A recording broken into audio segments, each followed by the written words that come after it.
Yeah. Good afternoon, everyone. And I'm speaking from Melbourne, which is Wurundjeri, and I see, Amanda, you're also in the same lands. So it's great to put, well, I knew what you looked like, but you didn't know what I looked like. But I'm delighted, everyone, to introduce you to Amanda Lamont, who is the co-founder of the Australian Women in Emergencies Network. And some of you were with me at the UN Women's Luncheon last year when we heard Amanda speak. And you stayed in my mind, Amanda. And at our last think tank meeting, we were talking about the role of women in emergencies. And afterwards, I remembered again your speech and looked up my notes, and I contacted Carol and I said, I think I have a good speaker for our next meeting. And you promptly responded to my request. So thank you very much. So everyone, Amanda is the co-founder of the Australasian Women in Emergencies Network, and she's chair of Australasian Women in Emergencies for Climate Action. Amanda has an established career in disaster resilience and emergency management, including extensive paid and volunteer experience with governments, communities, NGOs, and in research projects. She has deployed regularly in disasters with Australian Red Cross and as a firefighter. Amanda is passionate about promoting and celebrating the critical and often understated role that women play in disasters, and she strives to build awareness of how disasters and climate change impact on women and girls. And I think she's also going to give us a glimpse to an exciting new project that's to be launched in Victoria soon called Girls on Fire. So please join me in welcoming Amanda.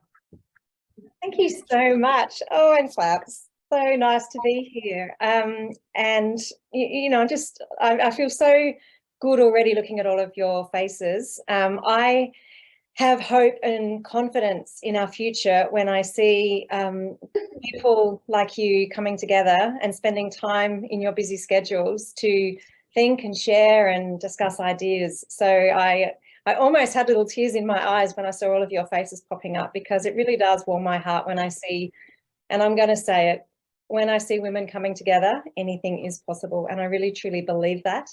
And I'm so grateful to hear about your group, and I've had the chance to read a little bit more. So I'd like to hear more, and I'd love it if we could see some ways that we can actually support each other, because that's what we're all about, supporting and helping each other.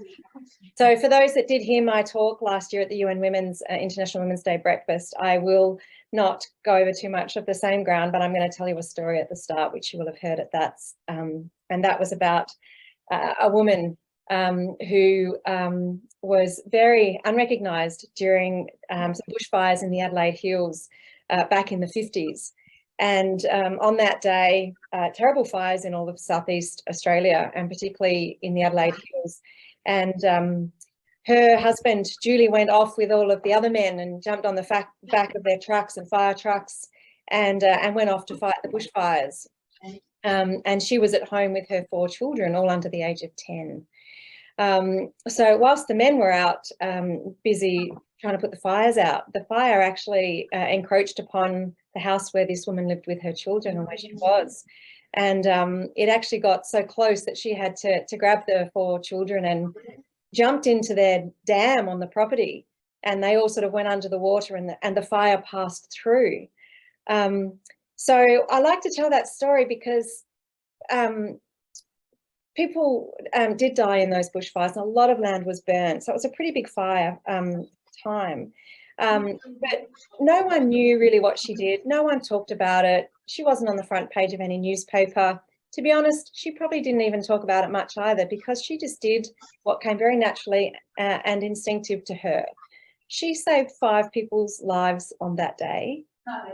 And again, it was unsung and unspoken about. And that's sort of when I talk about the role that women play in emergencies and in life. There's so much that we do that we don't even think about, that doesn't get talked about because we're not necessarily wearing a uniform. Now, the interesting thing about this woman is she's my grandmother. So my father was one of the children that she saved on that day. And I'm just so proud. And I didn't know her well. She died when I was young. So I never really got to know her, but I talked to my aunties and my father about her and the story. And I'm so proud that that was my grandmother doing something that she just did. She just got on with it. And no fuss, no bother, looked after the kids and saved lives. And, you know, personally for me, I might not have been here if not for her. So that's the story about women in emergencies. And it really does, it is the reason why I was so passionate about the Australasian Women in Emergencies Network. We started that 5 years ago on International Women's Day at a UN breakfast, where a group of 10 of us had a table like you might have been sitting at, and the focus was around women in humanitarian work. And we suddenly had this idea that there was no network for women who worked in the emergency and disaster sector in Australia, and maybe we should set one up. So we asked around our trusted networks around Australia and said, we're thinking of doing this, what do you think? It was 3 of us that had this idea, and we were supported so much, and everyone came back and said, absolutely, this is a gap and it's needed. We're desperate for this. So we set up the network. We sat around a coffee table for a few months, planning strategies. What are our values? What are our missions? What is our purpose? And we eventually, after about 6 months, came together in around Australia. We had different groups set up. And we had a big event in Melbourne where we sort of launched ourselves with our logo and our name. So we thought we would be celebrating 100 members at some stage in the future, and we thought what that might look like. But really, within 6 months, we had 500 members, and then within 12 months, we had over 1,000, and now we have nearly 2,000 members. And we also changed our name from the Australian Women in Emergencies Network to the Australasian Women in Emergencies Network, because we got a knock on the door from New Zealand, of course, saying, what about us? We'd love to join. So we are Australia and New Zealand. And in my various travels, I've also spoken to others within the Asia Pacific region and more broadly. And I think there is an appetite for groups of women that work in emergencies to establish networks as well. So why did we do it? There's lots of reasons, and it comes from different angles. And I talked to you about my grandmother. Patricia Rose Lamont is her name. And one of the key things for me is that often we celebrate lights and sirens and uniforms in emergencies. And that's where a lot of the money goes, unfortunately, because a lot of the really critical work is done before and after the disaster, and often by people that don't wear uniforms and don't have the lights and sirens and don't have the media attention. And from my career in emergency management, there is no doubt in my mind that the most important place we should be investing ourselves and our resources and our time and our money and our thinking is in preparedness and in recovery. And not surprisingly, alongside that are women. So when you look at the emergency management sector, predominantly men that put on the uniform and jump on the fire truck or on the back of the SES vehicle or fly in the planes firefighting, and they get a lot of attention. So when we think emergencies, we think response, we think men, we get the words like hero used, and it really does not promote nearly strongly enough all the work that's done in preparedness and in recovery, which is, we're talking 1, 3, 5, 10 years after the event. There is a lot of work that's done in recovery, and those preparedness and recovery elements of the emergency management spectrum are actually predominantly women. So it's women that are playing roles at the before and after, both volunteers or employed. So at the Red Cross, you know, we talk about male-dominated sector of emergency management, but actually in the Red Cross, it's mainly women. And the roles that we do at the Red Cross, we are in evacuation centres and relief and recovery centres. We're knocking on doors, assisting people with their preparedness plans.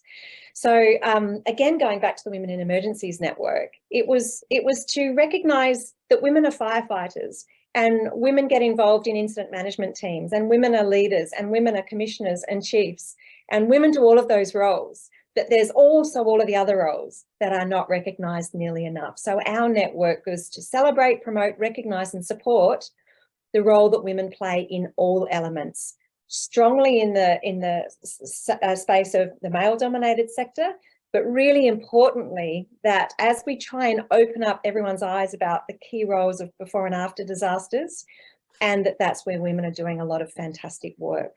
So that is why we established our network. And a little bit about what we do. We're strongly, the first 5 years has been a lot about networking. So what we've done, and COVID was really interesting because it really enabled us to create a strong connection for women that were feeling very isolated. And so obviously emergencies include pandemics and epidemics. So those of us that work in emergencies that look like fires, floods or storms, were also doing emergency work in the pandemic during COVID. And so women were really desperate to have people to support them, a group to connect with, to talk about, to share ideas. And it was just some company for people who were really feeling stretched and through their personal and professional lives. So networking has been important. We did a lot of face-to-face. We've got chapters in all of the Australian states and territories and in New Zealand. So we were doing meetings face-to-face. Then COVID, we all came together collectively and met online together. Post-COVID, we've not really re-established our face-to-face nearly as much. I don't know how you have found it, but people seem to be staying at home a lot more. So we're doing a lot of networking. We bring guest speakers in to talk. We've got a mentoring program. We have partnered up with an organisation to offer scholarships for women who want to study in emergency management. And we have a lot of resources and information that we share through our newsletter, like job opportunities, and events and conferences to go to. And we come together and put in joint abstracts and submissions to speak at conferences. So just out of interest, I was at an event recently and a man came up to me and I was giving him some information about the Women in Emergencies Network. And he said, "Oh, I know all about it. I'm a member." And I went, "Oh, that's great." He said, "I've been a member from the start. I think it's fantastic." And I said, "That's awesome. And it's so weird when you meet somebody who knows the stuff that you do on the side, but you've never met." And he said, "You know, I have a question. Can men come along to your events?" And it was a really interesting question because, of course, yes.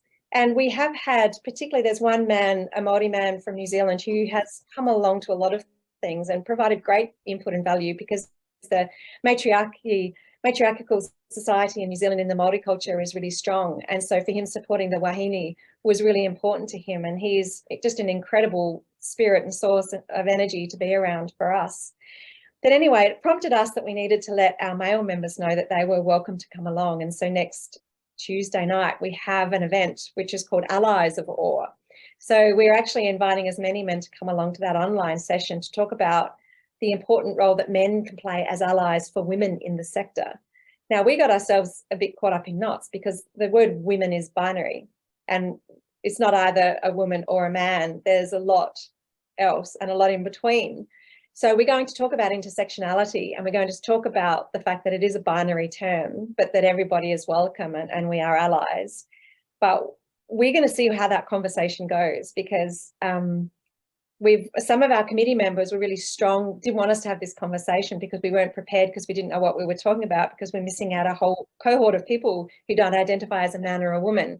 But my view on that is, let's acknowledge that. Let's recognise ourselves as beginners with a beginner's mindset, empty our cup and know what we don't know and then do as much as we can to know. So that will be an interesting conversation, the Allies of the Women in Emergencies Network next week.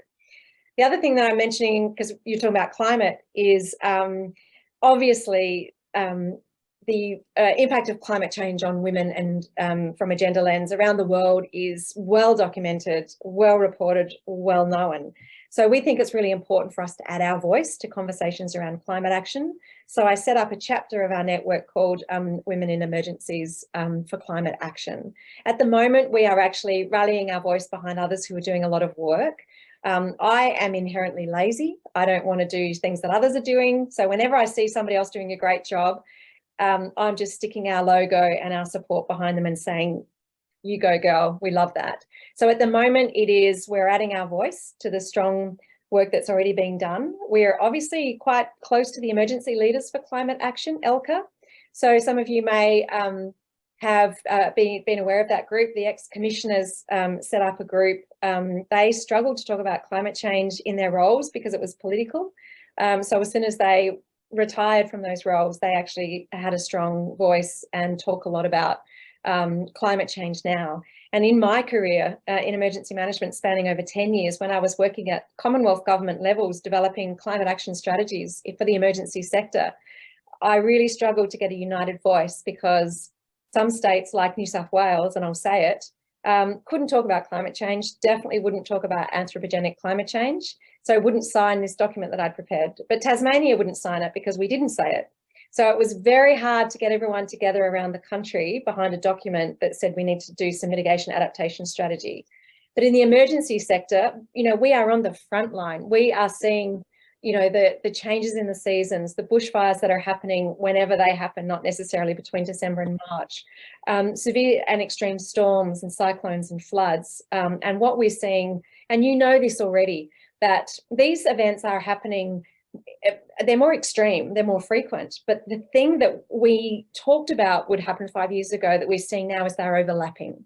So we're actually still in that recovery phase of some floods that happened in the Northern Rivers or on the East Coast. And then we've got some bushfires on the west of the country. And then we've got floods in the north. And now we've got cyclones in the north and in the west. And before we know it, we've got El Nino coming back for bushfires again. So what we're seeing is we're exhausted. We are actually constantly on call. A lot of us work as volunteers with full-time jobs, full-time lives, and we don't get the rest time. So the rest time is getting shorter, and we're being asked to step up more and more. So come in my grandmother, Patricia, and the role of women again. What I believe as an emergency service worker, responder, and in my career, both volunteer and paid, we need people to support us. We need people in communities and community groups to actually recognise their role in emergencies as first responders. And you've probably heard that before. The first responder is the person standing next to you, or your neighbour, or the car next to you. It's not the truck, the fire truck with the lights and sirens. We are the second responders. And we are going to see this play out more and more when we need to be getting alongside people that are on the ground. So it's neighbours coming and rescuing neighbours in boats. I actually think that's okay. I think that is a fabulous community-spirited model, and we should expect our neighbours to come and support us. That is not exceptional. That is not heroic. That is what we do as human beings. So I believe that we need to really build up the knowledge and the awareness and confidence of people to help each other and be there for each other in the first instance. Going back to women again, going back to our network, when we asked women what their skills were, this is what they said, right? This is what they do inherently. They connect, they interact, they talk, they help, they share. They're not just thinking, what can I do? It's what can I do that helps everybody else as well. These are really generalizations, but I'm going to hope that you indulge me in saying that, that these are the feminine, let me say feminine as opposed to women. These are the feminine attributes. That is that caring and sharing and supporting. And so we want to build on that to create this resilience at a household level, at a street level, at a community level. I'm just going to check my notes really quickly. So I talked about the women and climate change at the moment. We're really keen to explore partnerships with organisations to see how we can help others. Maybe that's a conversation that we have. I'd really love to talk to you about some really practical tools and skills around development, disaster preparedness and resilience, right? So we have so many skilled and excellent women all over the place. What I would love us to do is actually sit down with groups and say, here's what emergency preparedness looks like. We can actually provide those skills. Here's, are you prepared? Are you ready? Do you know what your risks are? Do you know what you value? And here's some things. Psychological first aid. This is what I train others in Red Cross. This is a fabulous life skill to have. How can you support others that are experiencing stress and trauma? We would love to pass these skills on to groups like yours, because that's how you are better prepared, and then you pass it on to others. So we know how to do that. We've got some pretty good ideas about what good resilience looks like, and we would love to share that a little bit more. Quickly about the Girls on Fire. So a woman that I used to work with 5 years ago, she is a senior station officer in New South Wales in an urban firefighting context. She got a Churchill Fellowship to go overseas and work out how they were increasing diversity for women in the emergency sector. She came back to Australia and set up the Girls on Fire camp, which is what is happening in North America. where we take young women between the ages of 12 and 19 away for a day or a weekend, and we teach them skills in emergency. We dress them up in firefighting uniforms, and we get them to put fires out, roll hoses, cut cars to pieces with the jaws of life, and do rescue and teach them CPR. And we are basically, there's a lot of things. We're actually building the confidence and awareness that these are the roles that women play in society as well. And maybe they would think about it, because a lot of women who are now career firefighters or career in the sector say, I wish there was something like that when I was young, because I didn't know women could do that. So we're exposing women to other women in uniform, doing all of these things, building their public speaking, their leadership skills, their confidence, getting them really getting their hands involved in getting in, getting aware of that they do have, even though they're petite and they're slight, they can do all of these things too. They go back to their community members as advocates for emergency preparedness, and they build community spirit. They become leaders in their community. So it's this opportunity for them to actually grow as role models in their communities from a young age, and maybe get careers as firefighters or in the SES or something. So the Girls on Fire camp, we had our pilot in Victoria in Creswick near Ballarat a few weeks ago. We've now got a lot of people lining up to deliver them in their area. So we've got one in Kangaroo Island in South Australia at the end of the year. We're going to Gippsland around NIDOC week, so we can actually get a strong cultural knowledge program and have women come along and talk to us about their cultural awareness from Indigenous communities. And there is an all-women CFA brigade out in Gippsland that we're hoping to come along and teach us some beautiful skills.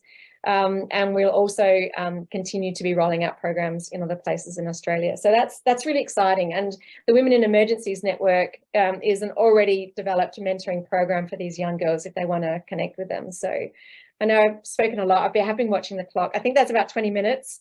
I had some PowerPoints, but I really don't like doing PowerPoint when I'm talking on Zoom because I find it distracting.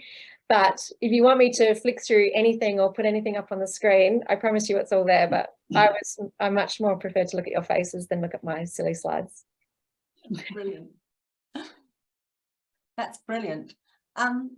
Did anyone have, I mean, it's, you've covered so much ground there, and there's so much areas that we can cross-pollinate. It's absolutely amazing. Did anyone have any specific questions that they'd like to ask Amanda? I've got one. Yes, Terrell.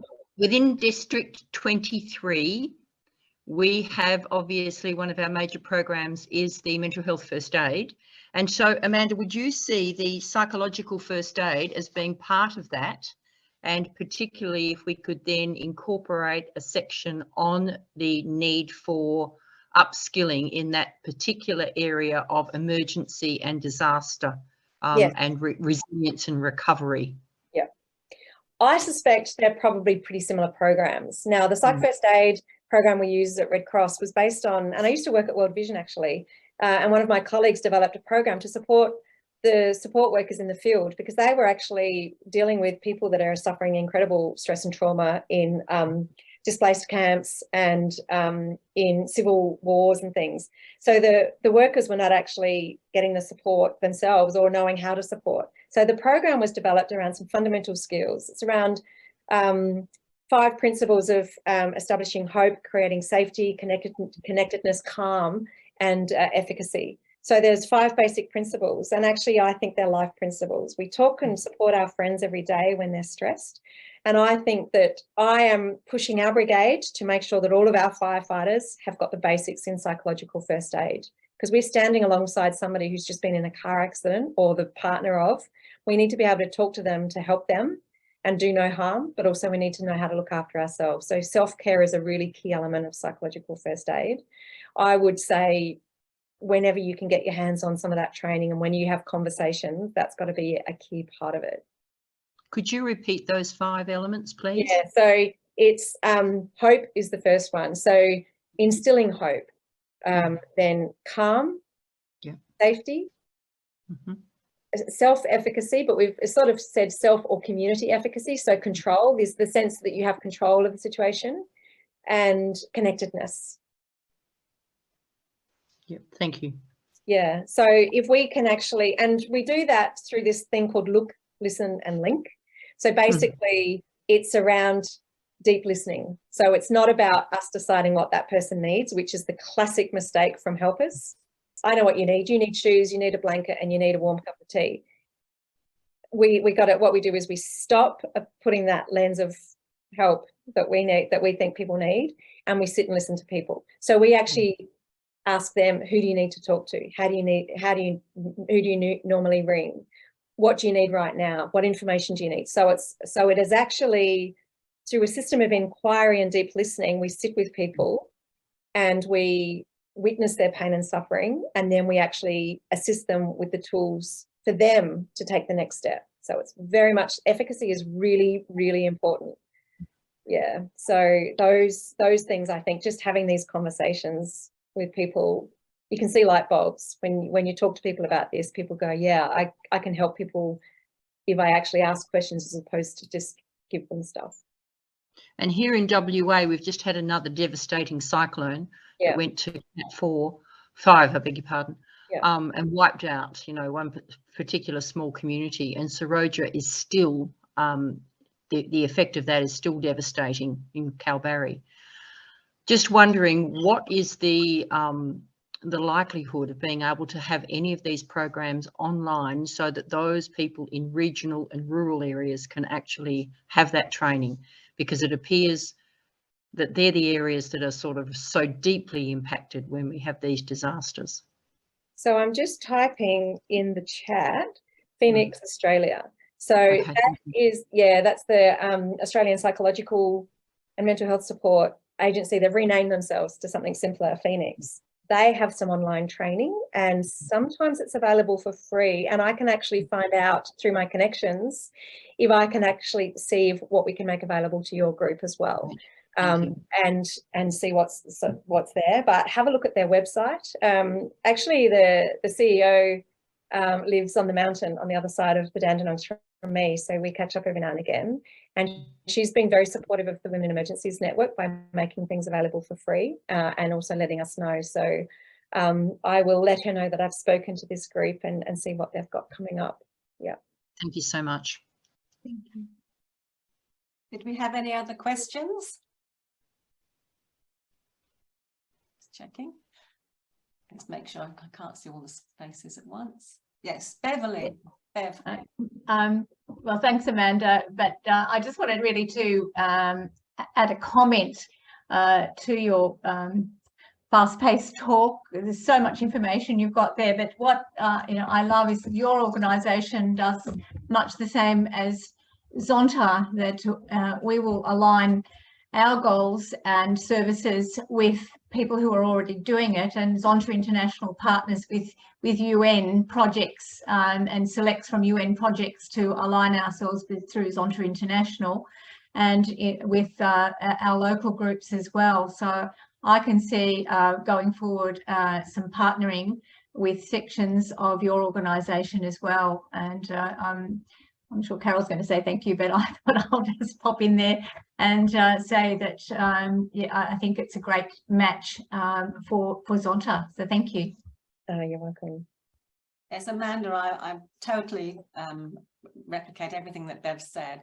There are so many things that we can learn from each other, and I would really like to pursue conversations further with you, because internationally we're trying to set up a framework of initiatives that can help women around the world, so as we are better prepared and respond to disasters, and developing the framework to enable that to happen, and the tools that could be applied to make that to happen, the progress and the processes, is what I really would like to have further conversations with you about, because I think that you can really provide us with some guidance and support. And because what we want to try and do at the international level, we want to cascade throughout the world, but we tend to do it top up, bottom up, all different ways, top down, bottom up. So I think we can have some really good conversations to see how we could work and learn from each other in the future. Thank you. Yeah, I would really love that. I too think that we can learn a lot. And again, we don't want to replicate. We really want to get alongside and support other groups. And cross-pollinate. I love that. I'm a beekeeper, so every time people talk about pollination, I love it.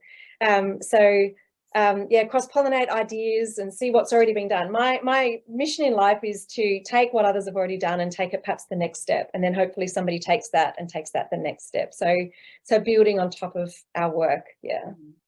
Well, our theme today has been one about the story of the geese for this meeting, and how you gather all the geese together, and they reckon if you fly in formation you get 71% more efficiency. So I reckon that we're all flying in formation here, so I think it would be great. I saw that.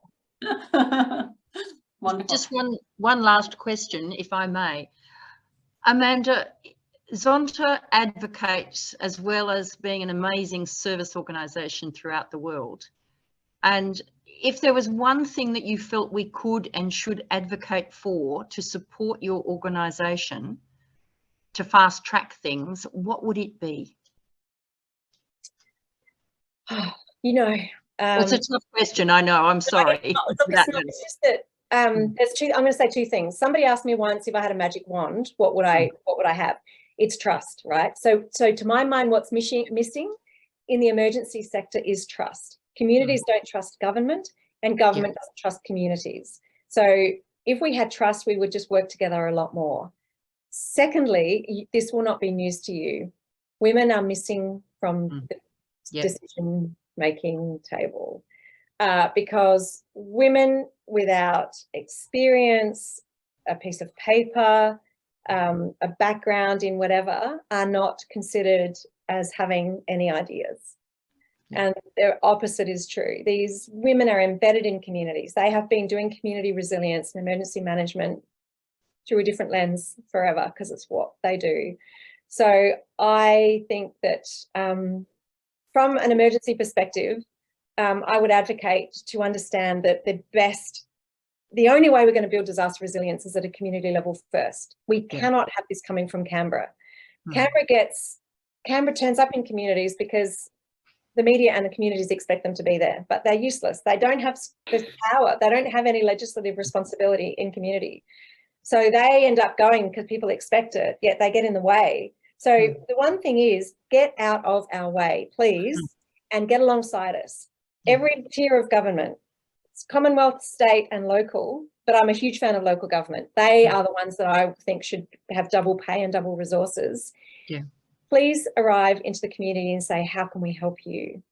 Not stand aside, we're here to save you. That is where we go wrong. So yeah, the one thing, the advocacy thing, is get out of our way. We are actually born resilient as people. But and just ask us how we can help. And to my mind, from a Commonwealth perspective, their job is to give out the money. Yep. Don't get on the ground. Just stay in Canberra and sit at your computer and send the money and do some stapling of some things every now and again. That'd be great. Yeah. Thank you. Very frank, very great. To the point. Oh, well, I feel like I'm in a trusted group, I hope. Exactly. Absolutely. Yeah. No, thank you so much. And I think we'll give a round of applause to Amanda for really igniting our fire on this one, if you pardon the pun. Thank you so much. No, you're very welcome. I hope we keep chatting.